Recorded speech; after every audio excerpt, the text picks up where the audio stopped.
नमस्कार दोस्तों, आपका फिर से स्वागत है आपके अपने YouTube channel Shipra GK and geography में। मैंने आपको कल लैटिट्यूड के बारे में पढ़ाया था।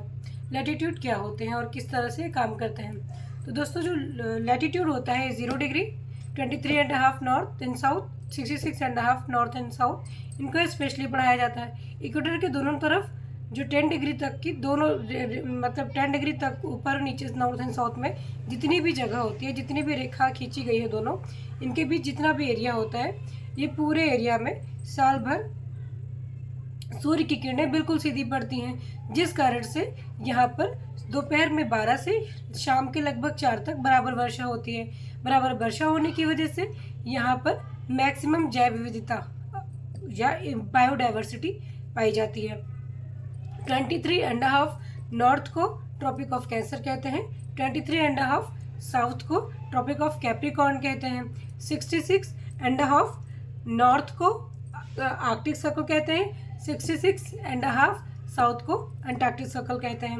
इसके मोस्ट अपर में जो पॉइंट है या सबसे ऊपर का पॉइंट जो होता है उसे नॉर्थ पोल कहते हैं, एंड लोवेस्ट पॉइंट को हम इसको क्या कहते हैं, साउथ पोल कहते हैं। मैंने कल आपको इसका फिगर भी बना के दिखाया था। और आज हम बात करेंगे लैटिट्यूड लॉन्गिट्यूड के बारे में कि लॉन्गिट्यूड क्या होता है। दोस्तों, इससे हम काल्पनिक रूप से पृथ्वी मानेंगे। इससे हम काल्पनिक रूप से क्या मानेंगे, पृथ्वी मानेंगे।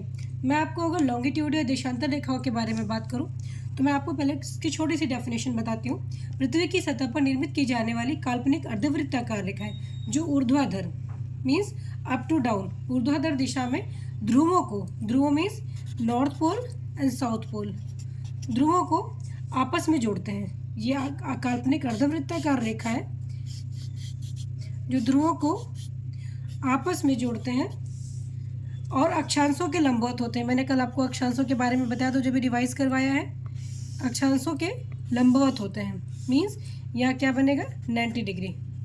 अक्षांशों के लंबवत होते हैं, उन्हें क्या कहा जाता है, उन्हें देशांतर रेखाएं कहते हैं। इनको हम बृहद वृत्त भी कहते हैं। इनको क्या कहते हैं, बृहद वृत्त भी कहते हैं। और प्रति देशांतरों की संख्या 360 होती है मीन्स कुल मिला के ये 360 हैं। नंबर्स में कितने हैं कुल मिला के, नंबर्स में कुल मिला के 360 हैं। ये 360 रेखा है।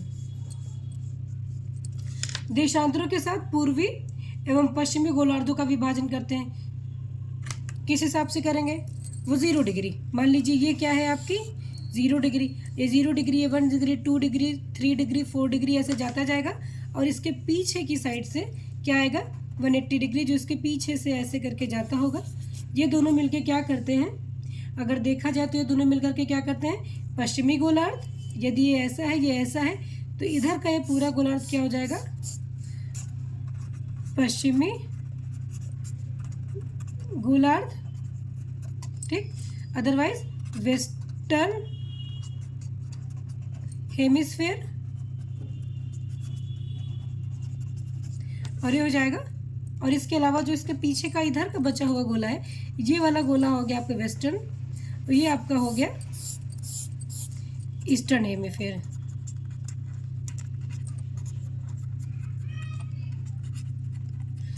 जैसे आपका लॉन्ग लैटिट्यूड में था नॉर्थ हेमिस्फेयर, ये था साउथ हेमिस्फेयर। ऐसे 0 डिग्री और 180 डिग्री आपस मिल करके इसको वेस्टर्न हेमिस्फेयर और ईस्टर्न हेमिस्फेयर में डिवाइड करते हैं। अब मैं आपको एक चीज़ बता दूं, इसमें बहुत ही इंपॉर्टेंट है, मैं आपको न्यू पेज में बताती हूँ। मान लीजिए फिर से हमने इसको एज अ अर्थ एज्यूम किया, ठीक है, एज अर्थ एज्यूम किया। ये है आपकी 0 डिग्री, मान लीजिए इसको सामने दिखाई दे रही 0 डिग्री। 0 डिग्री जो एज्यूम की गई है यह पृथ्वी पर कहीं ना कहीं से जाती होगी। तो मैं बता दूं आपको, जो पृथ्वी पर जो 0 डिग्री है ये जाती है यूरोप में, इंग्लैंड से। इंग्लैंड मीन्स आपका जो है यूनाइटेड किंगडम से होकर जाती है, जो वहाँ के लंदन सिटी से होके जाती है, वहाँ के लंदन सिटी से होके जाती है। लंदन सिटी से हो जाने के कारण माना जाता है ये समय जो है, ये समय का, ये लाइन जो है समय का निर्धारण करती है, समय का निर्धारण करती है, जिसके कारण इसको कहा जाता है GMT, ठीक है, Greenwich mean time. Greenwich mean time इसको कहा जाता है। अफ्रीका में इसको कहा जाता है जुलू टाइम या जुलू समय भी कहा जाता है। अगर अलग अलग जगहों पर इसको अलग अलग नाम से जाना जाता है। इसको London time, Greenwich mean time, Zulu time, ब्रह्मांड टाइम, विश्व समय, कुछ भी कह सकते हो इसको, जो एग्ज़ाम में आए जिस हिसाब से इसको बताया जा सकता है। लेकिन इसका जो सबसे ज़्यादा इंपॉर्टेंट नाम है वो है GMT, जुलू टाइम और ब्रह्मांड टाइम या ब्रह्मांड समय आदि नामों से जाना जाता है। अब समय का निर्धारण कैसे करते हैं? समय के निर्धारण के हिसाब से मैं आपको ये बता दूं, इसमें जो है समय का निर्धारण कैसे किया जाएगा। पृथ्वी के किसी भी स्थान से, मान लीजिए पृथ्वी के किसी भी स्थान से 0 डिग्री है, मान लीजिए 1 डिग्री से चलना शुरू किया जाता है। ये 1 डिग्री है, 0 डिग्री है तो 1 डिग्री होगा। 0 किसी भी स्थान से पूरब की ओर जाने पर, मतलब अगर हम यहाँ से पूरब की ओर जाते हैं, समय में क्या होती है? वृद्धि हो जाती है, क्योंकि सन यहाँ से निकलता है ना। सन जो है आपका, सनराइजेस इन द ईस्ट, सन आपका यहाँ से निकलता है। तो जब आप इधर की तरफ जाएंगे, मीन सूरज निकला हुआ है और आप इधर की तरफ चले गए, मीन आप सूरज यहाँ से अभी निकलेगा और आप पहले यहाँ चले गए, तो यहाँ निकलना है तो आप पहले यहाँ चले गए, तो क्या होता है? समय में वृद्धि होती है, मतलब टाइम जो है प्लस होता है और पश्चिम की ओर जाने पर टाइम में माइनस होता है। ठीक है ना। आप जो समय बीत गया है आप उस समय में आ गए, इसका मतलब आप कहाँ चले गए? आप माइनस में चले गए और आपके समय में कमी आएगी। ये है समय को निर्धारित करने का तरीका कि समय का निर्धारण कैसे किया जाए। बाकी असल में तो आपकी लाइफ जितनी है उतनी रहेगी, लेकिन समय के निर्धारण में फ़र्क पड़ेगा। किसी भी कंट्री में आने जाने पर इतना, ये तो बहुत सिंपल है कि अगर यहाँ दिन है तो कहीं रात होगा और कहीं सुबह तो कहीं शाम होगा। अब एक चीज़ मैं आपको और बता दूँ समय के निर्धारण के लिए, मैं आपको एक छोटा सा मैप बना के दिखाती हूँ जो बहुत ही आसान हो जाता है। ये देखिए, ये 15 डिग्री देशांतर पर में 1 घंटे का डिफरेंस आता है। ठीक है, 1 घंटे का डिफरेंस आता है। क्या होता है? 1 घंटा माइनस हो जाता है। आप लगभग 15 डिग्री इधर चले जाएंगे, 0 डिग्री से मान लीजिए 15 डिग्री इधर जाते हैं तो आपका 1 घंटा लेस हो जाएगा। ऐसे आप 15 डिग्री इधर, 15 देशांतर इधर अगर आप चले जाते हैं तो आपका 1 घंटा क्या हो जाएगा? प्लस हो जाएगा। यह आपका समय ऐसे निर्धारण होता है, समझ गया ना। और इस हिसाब से अगर आपका देखा जाए, इसके हिसाब से अगर देखा जाए तो 1 मिनट में कितने, 1 घंटे में कितने सेकंड, 1 घंटे में कितने मिनट होते हैं? 60 मिनट। और 15 और 15 डिग्री के हिसाब से बात की जा रही है तो 15, 15 4 जा 60। इसका मतलब ये होता है पर देशांतर 4 मिनट का डिफरेंस आता है। मीन पर पर लॉन्गिट्यूड डिफरेंस कितना आएगा? 4 मिनट का। इधर 4 मिनट माइनस होगा, इधर 4 मिनट माइनस होगा, 1 लॉन्गिट्यूड अगर हम क्रॉस करके जाएंगे, और पर लॉन्गिट्यूड ये इधर मैंने इसलिए किया है, ये वेस्ट है तुम्हारा और ये क्या है? ईस्ट है। एंड पर लॉन्गिट्यूड ईस्ट में जाने से क्या होता है? 4 मिनट प्लस होता है। तो ऐसे होता है टाइम का निर्धारण। अब मैं आपको एक क्वेश्चन के हिसाब से समझाने की कोशिश करती हूँ कि ये कैसे होता है। मान लीजिए 0 डिग्री देशांतर पर दोपहर के 12 बजे हों। ये रहा आपका अर्थ, ये है आपका 0 डिग्री, ये रहा 0 डिग्री। मान लीजिए 0 डिग्री कहाँ है? ये है आपका लंदन में। मान लीजिए लंदन में बजे हैं 12 दोपहर के। कितने बजे हैं? दोपहर के 12 बजे हो। अब ठीक उसी समय पूछा जा रहा है कि 45 डिग्री भी तो कहीं होगा। मान लीजिए ये है 45 डिग्री। क्या है? 45 डिग्री। यहाँ पर 45 डिग्री है तो 45 डिग्री पर ईस्ट में, 45 डिग्री ईस्ट में देशांतर पर क्या टाइम हुआ होगा? अभी कैसे बताएंगे? अभी देखिए 45 डिग्री की बात की जा रही है तो 0 डिग्री से 45 में 0 ये 15 प्लस 15 प्लस 15 45, ठीक है ना। तो अगर लेकिन अगर इसको डायरेक्टली आप 15 से डिवाइड कर देंगे तो 15 3 जा 45। इसका मतलब ये हुआ लगभग 3 घंटे का डिफरेंस आ रहा है, क्योंकि पर 15 पे 1 घंटे का डिफरेंस। अगर 3:15 की बात की जा रही है तो 3 घंटे का डिफरेंस आएगा। अगर 3 घंटे का डिफरेंस आएगा तो आपके 12 में plus 3 is equal to 3 o'clock। यहाँ पर कितना बजा होगा? 3 o'clock मीन 3 PM होगा। कितना होगा? 3 PM, क्योंकि रात में 12 बजे से दोपहर में 12 बजे तक AM होता है और उसके बाद क्या लग जाता है? PM। ये है आपका तरीका क्वेश्चन को सॉल्व करने का समय के निर्धारण के हिसाब से। अब हम बात करेंगे आइडियल के बारे में, मींस इंटरनेशनल डेटलाइन के बारे में। इंटरनेशनल डेटलाइन कैसे निर्धारित की गई है? जैसे पृथ्वी पर Greenwich mean time means GMT निर्धारित की गई है, जो समय का निर्धारण करती है। ठीक वैसे ही हम दिन का निर्धारण कैसे करेंगे? उसके लिए आइडियल इंटरनेशनल डेटलाइन की बात की गई है। आइडियल कहाँ से होकर गुजरती है, हम आपको ये बताएंगे। तो एक आइडियल जो है वो पैसिफिक ओशन से बेरिंग सी से होते हुए इधर रशिया और अलास्का को अलग करते हुए पैसिफिक ओशन से गुजरती है, जो कि 180 डिग्री है। जैसे 0 डिग्री आपकी क्या है? GMT है। वैसे 180 डिग्री आपकी क्या है? वो है आपकी आइडियल इंटरनेशनल डेटलाइन। ये कुल मिला के अपने स्थान से 3 बार हटी हुई है और 8 बार विचलित हुई है। विचलित की हुई है क्योंकि सीधी लाइन तो खींची नहीं जा सकती, अलग अलग कंट्रीज बीच में आती रही हैं और इसको इधर उधर से विचलन करके इसके बाद एक इंटरनेशनल डेटलाइन को खींचा गया है। इसके बीच में अलूशियन द्वीप और इधर से इधर रशिया अलास्का एक अलूशियन द्वीप, ठीक है, जो कि आया तो अलास्का से ये अलूशियन द्वीप, उसके नीचे आपका फिजी न्यूजीलैंड, ये सारी कंट्रीज आती रही हैं, जिसके कारण इसका विचलन होता रहा है। अब हम आपको इसको मैप के द्वारा समझाएंगे। मैं आपको बता दूं कि इसके पूरब में एक दिन अधिक और पश्चिम में एक दिन कम पाया जाता है। पूरब में एक दिन अधिक और पश्चिम में एक दिन कम पाया जाता है। जब रात्रि 12 बजे का समय होता है तो दोनों गोलार्धों में एक ही समय पाया जाता है। हम इस मैप से देखेंगे कि इंटरनेशनल डेटलाइन कहाँ से होकर गुजरती है और हम दिन का निर्धारण कैसे करते हैं। देखिए दोस्तों, ये हमारी आइडियल इंटरनेशनल डेटलाइन। आइडियल मतलब ये 2 दिनों का निर्धारण करती है, ये 2 दिनों का विभाजन करने वाली रेखा है। ये क्या है? ये 180 डिग्री पर है। 180 डिग्री के सारे ये हमारा पैसिफिक ओशन है, ठीक है। ये हमारा क्या है? पैसिफिक ओशन है। पैसिफिक ओशन मतलब प्रशांत महासागर से गुजरती है।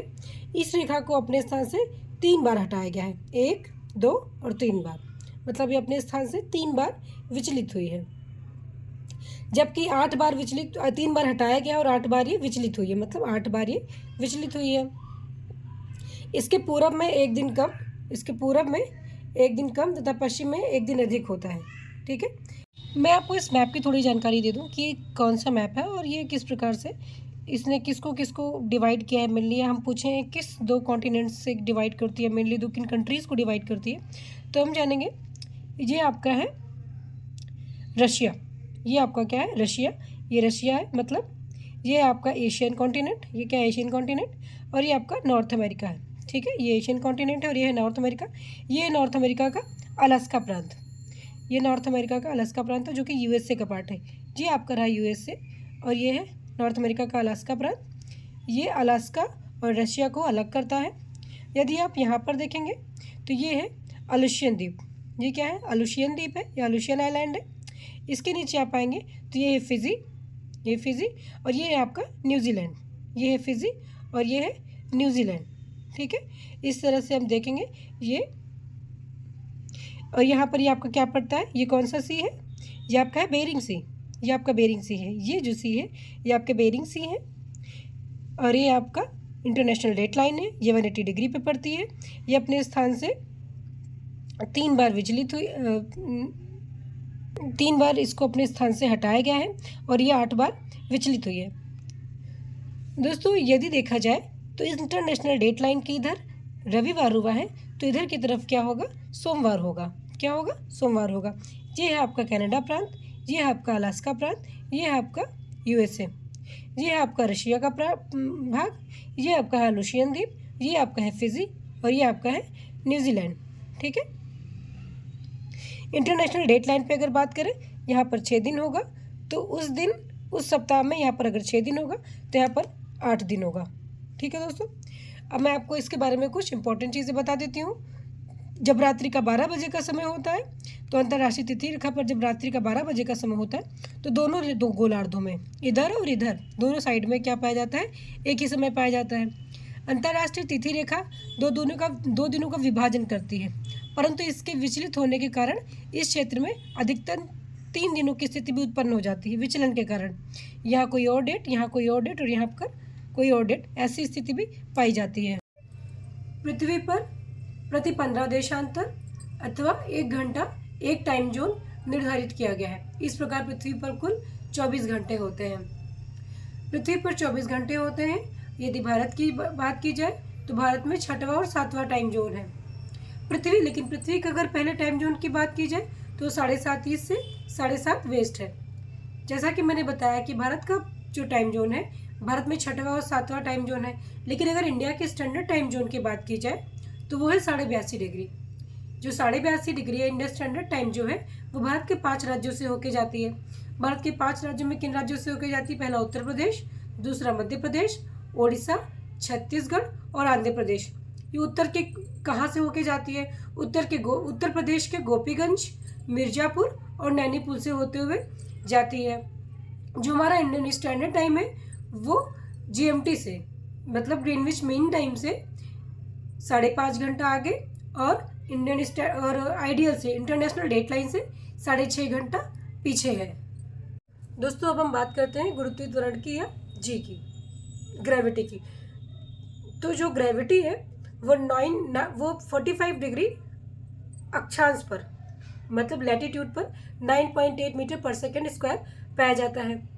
अब ये ध्रुवों की ओर बढ़ता है ध्रुवों की ओर जाने पर बढ़ता है और विषुवत रेखा की तरफ आने पर घटता है। ठीक है, ये नॉर्थ पोल की अपेक्षा साउथ पोल पे कम पाया जाता है।